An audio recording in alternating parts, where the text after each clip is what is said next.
sometimes playing golf. I don't know if you remember, I did that interview with the CIO of Legatum and the two guys from Sovereign, Chris and Richard Chandler, who took $20 million and turned it into $5 billion over 2 decades.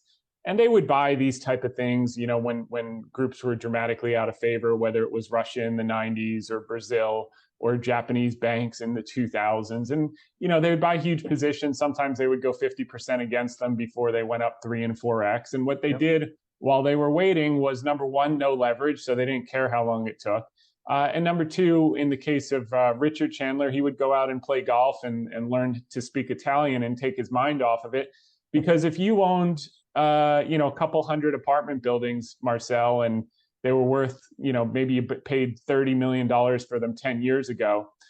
But over the last 10 years, the rents went from, call it 10 million a year to, and I'm just cuffing numbers here, but 10 million a year to 80 million a year. And people were still offering you $30 million to buy your apartments. Would you sell them?